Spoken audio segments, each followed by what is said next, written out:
Hi everyone, Alice here from Core Optimisation. I'm a digital retail strategist. So I work with a lot of our main retail clients such as Expert Electrical, Flexify, Matters Pharmacy, CompuB, Stormfront of the UK. I'm here today to talk to you about how to get the most out of your marketing budget. So I work with Core Optimisation. We're a digital marketing agency. We're performance focused. Who are we? We're straight talking, results focused digital marketing agency, and we provide industries with specialized digital expertise. And the aim of that is to improve their online businesses through innovative digital marketing techniques. We're also a premier Google partner, a Bing partner, and a Facebook marketing partner. And we're now one of 3 agencies in Ireland who are Google export partners also. The agenda today that I want to look at is improving CRO, which is conversion rate optimization, PPC and understanding CPA, profitable ROI from Google paid ads, organic search, which is a key part of traffic acquisition that's generally or commonly forgotten about, and then the key takeaways from today. So conversion rate optimization and how to improve it. Well, what is conversion rate optimization? So this is increasing the number of visitors who convert on your website.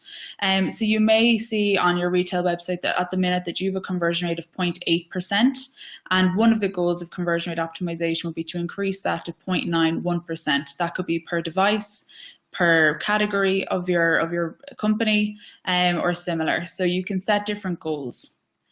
How that works is that you start with analysing and investigating the traffic you currently have. So you may look at different demographics, how they convert, your key landing pages, what's working well and what's not working for your website as it currently stands.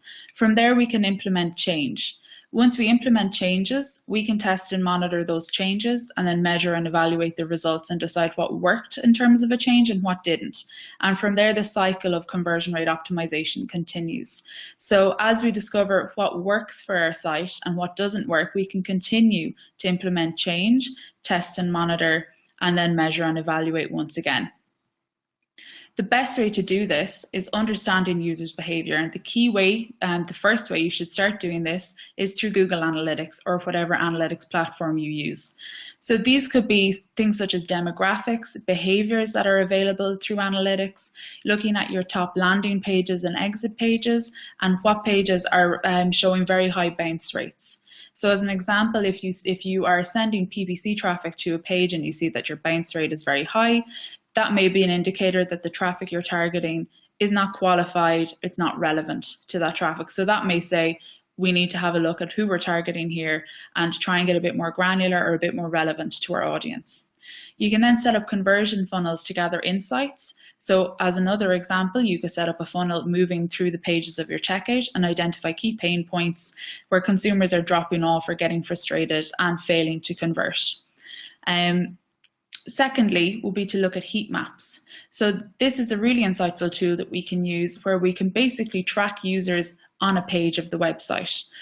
This will show how users interact with different elements that you may not be able to see in analytics, such as what elements of your main nav bar are the most popular, what filters are most popular on product pages, or what areas of the page consumers aren't seeing or aren't navigating to. Here's an example of one such heat map. So this is a home page, and we can see here that the main nav bar is the real main source of how consumers are navigating through the website. Starting with Bunratty Castle itself and then getting less interacted with as we move down until we get to book tickets. But one other thing we can note here is that the main header, the Bunratty Family Pass, isn't getting interacted with much at all. So there's some key learnings we can take, and as we build these out through the site across category, product pages, booking pages, or info or blog pages, we can get a better idea of how consumers are interacting with different parts of our website. A/B testing then, once we have gathered all this data and are able to make decisions in terms of what changes we want to test, A/B testing is a brilliant way of starting to do that. So by having the original page and a new version of the page with those changes, we can then filter traffic 50-50 between both of these versions and see really clearly what's performing better. So that will show us clearly what is converting better, what is engaging and holding consumers for longer, and what is seeing a reduction in bounce rate and a reduction in exit rate. Here's a sample of one A/B test that was recently done by Core Optimisation. So we can see here the original version of the page on the left-hand side and the re-evaluated version of the page on the right. So the main difference here is that we have this open form setting on the right as the consumer lands on the page, and we found that this converted 17% better than the original version. You can continue to optimize these pages once your initial A/B test is done through additional A/B tests and additional changes. And lastly, download speed, which is really critical for particularly retail websites or any website where you're asking someone to book a service. So ensuring that your site is quick to load, less than 3 seconds is, I suppose, the benchmark, but the quicker the better, is really important for conversion rate. And we can see here how those are so closely related. So you can see here on websites that are 1 to 2% seconds to, or 1 to 2 seconds to load, the conversion rate spikes dramatically and drops significantly from there. So as you get slower, it becomes lower and lower in terms of conversion rate. Moving then into PPC and understanding the CPA, or cost per acquisition. There are 2 key factors here if we want to start to look at how to lower our cost per acquisition across PPC campaigns. 2 factors work hand in hand. Those are increasing our conversion rate. We can do that by granularly targeting consumers, making sure that we're aware and using our relevant keywords, and understanding the consumer buying cycle so that we're putting effort and energy into times where consumers are more likely to convert on that product set. Then on the other side, we have decreasing the cost per conversion. That involves working to a CPA goal that makes sense for your company and for your product, customizing targeting across Google Shopping based on the margin that you have on that product set, identifying areas of growth, and positioning brands within a category in a way that makes sense to the consumer. Both of these work also in a cyclical way. So as we add more budget to campaigns and increase traffic, that higher conversion rate will generate more transactions at a decreased cost per conversion, which is going to free up our budget to bring in more traffic and more transactions. So you can see how those feed seamlessly into each other.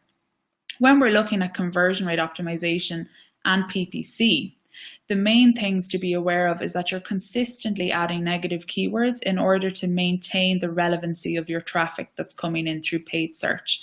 So by doing this, you're siphoning out traffic that has proven to not convert, not be relevant to your website, or variations of keywords that may not be relevant or may capture traffic through phrase match that isn't going to be relevant to your website. So it's going to keep your traffic really clean and qualified. Forecasting and responding to demand, so being aware of peaks that are going to come in the future and responding to unexpected peaks, so being aware of your traffic but of the market in general. Tools like Google Trends are great for this, that you can see peaks as they happen very quickly. Optimizing and testing your ad copy, so making sure USPs are really clear and that your brand proposition is clear.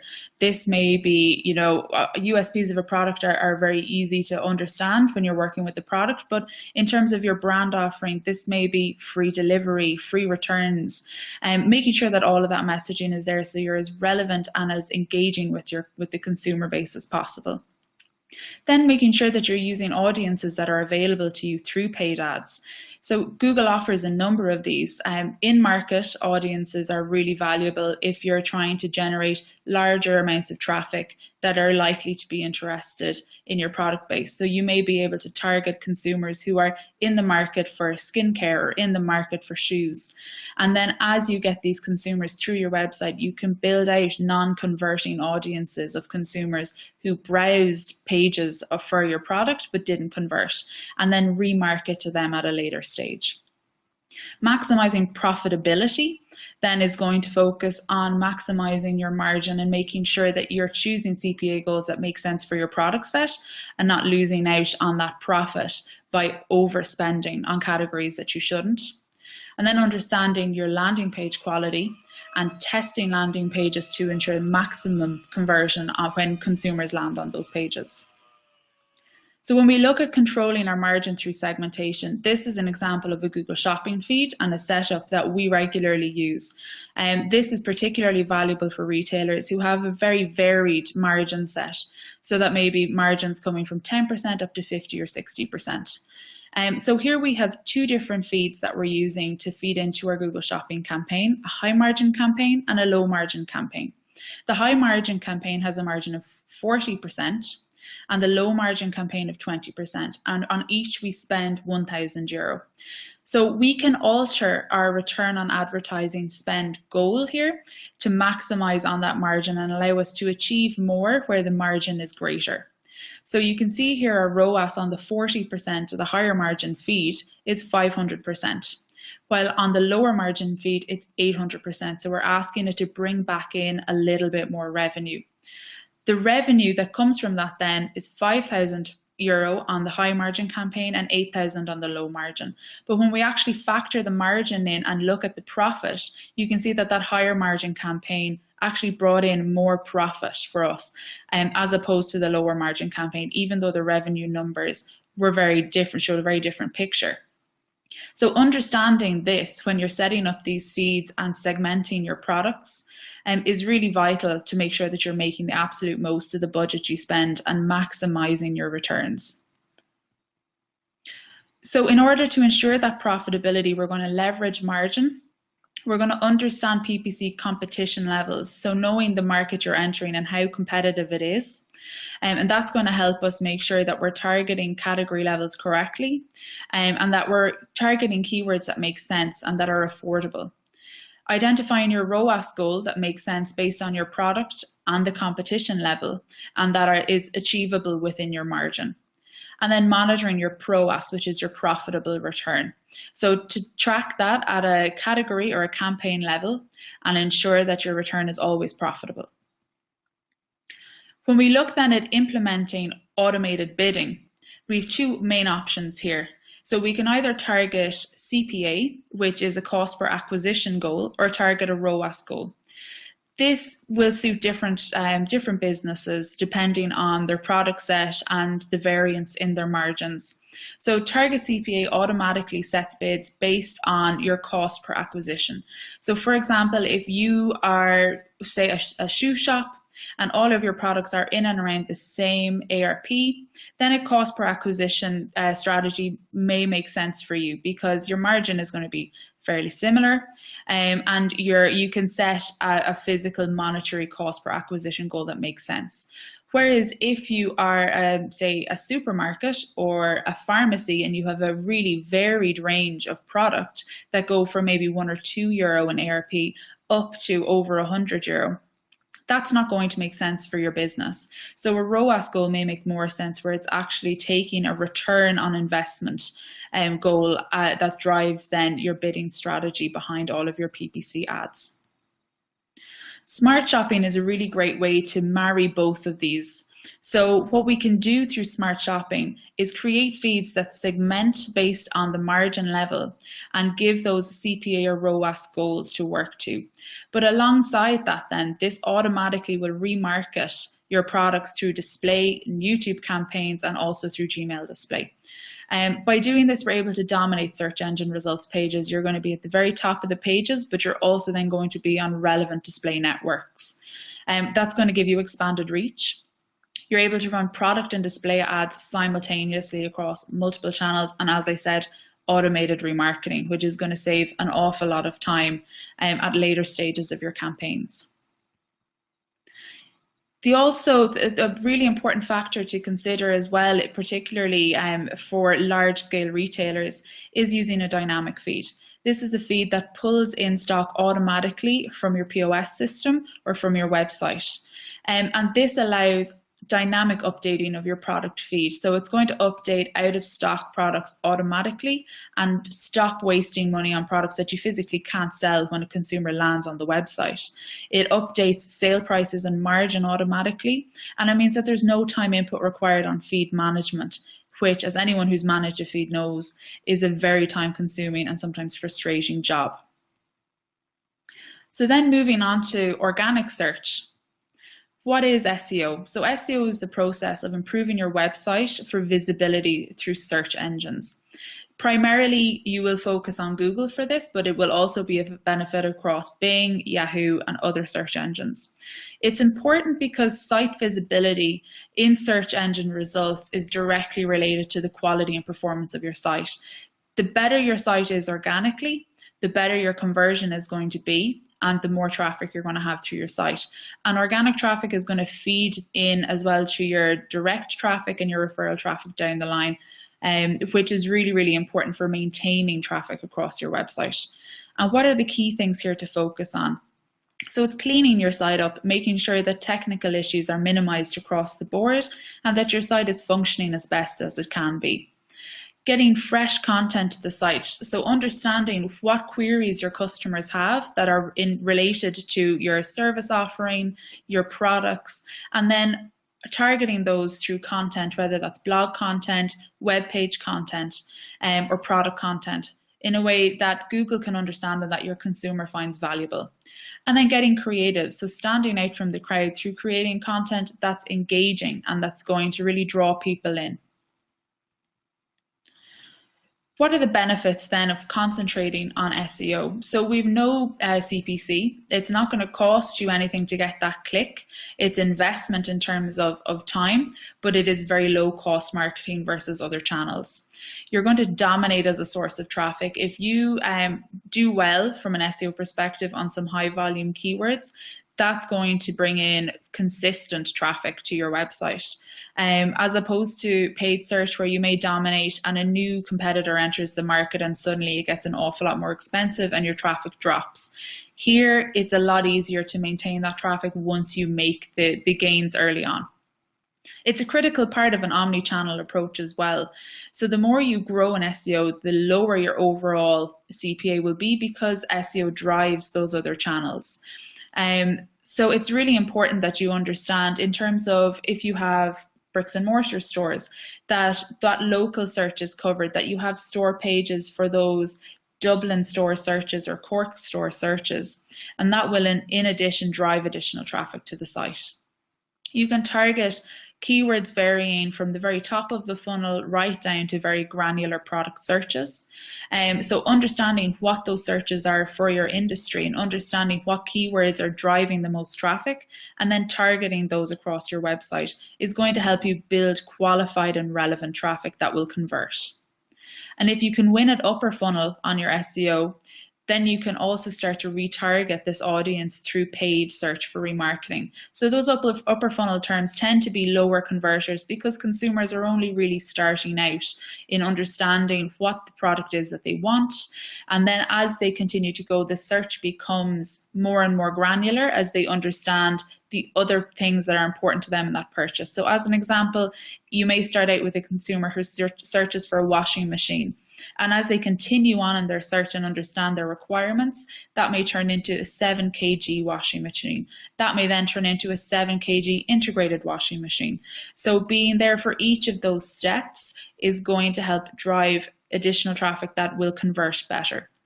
But those upper funnel initial terms will feed into audiences that you can then remarket to via paid search. And then local search via Google My Business is really important if you have multiple store locations across the country, that your store info is accessible for consumers who are moving in store to make a purchase with you.